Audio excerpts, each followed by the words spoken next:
Many months ago, I told you the story of two men by the name of Andrew Litinsky and Wesley Moss. Those two men happen to be former contestants on Donald Trump's old TV show, The Apprentice, and they, back in 2021, convinced Donald Trump to start his own social media company, which came to be known as the Trump Media and Technology Group, and the only thing that they really have is Truth Social.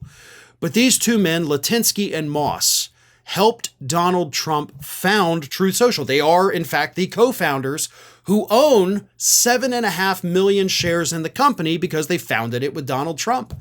And the reason I talked about them several months ago is because they sued Donald Trump. They had a bit of a falling out, I guess, because Donald Trump wanted to dilute their shares, which would make his worth more, but theirs worth less.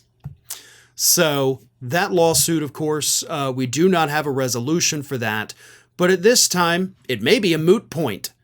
Because on Friday, the very first day that all of these shareholders who founded the company were finally able to sell their shares, the two former Apprentice contestants said, you know what? F this. We're getting off of this sinking ship. Now, they own their shares through a company called United Atlantic Ventures, LLC. And again, they owned 7.5 million shares.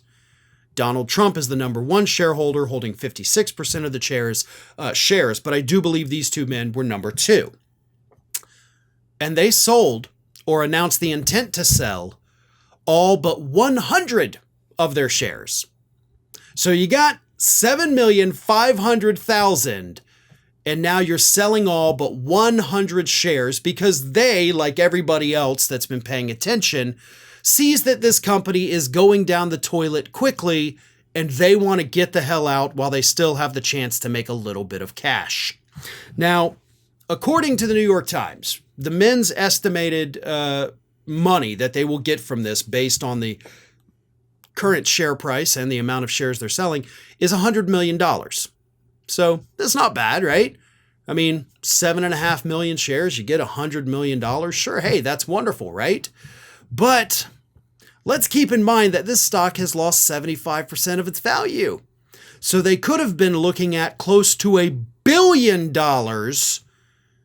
if Donald Trump hadn't been such a horrible person who doesn't know how to run a company. So these guys looked at it and said, listen, situation's not going to get any better for us. Okay, that stock price is not going to miraculously rebound and we're going to be rolling in the dough. We've got to cash out now while we still have a chance to make a small profit. Otherwise, Trump's probably going to do it and we're going to be the ones left holding a worthless bag. Because as I told you last week, as this was approaching, as that Friday date when they could finally sell was approaching, I told you Donald Trump doesn't want to be the one left holding the bag. But I've also warned in recent weeks that once that day comes, if Trump doesn't sell, then everybody else is likely to sell because they could still get out with a profit, leaving Trump holding the bag. And that is apparently what happened. That is not what I thought would happen. I thought for sure Donald Trump was going to be the one to try to cash out, make a little bit of money, and get the hell out of there. But nope. Apparently it was everybody else. So it's going to be interesting today to see what happens to that stock price. Again, this was filed on Friday. Two of the largest shareholders in the company abandoning the sinking ship. So let's see what happens at close of business today. And let's see how much money Donald Trump has lost. I think that's going to be pretty fun. Hi, everyone. This here is little Athena.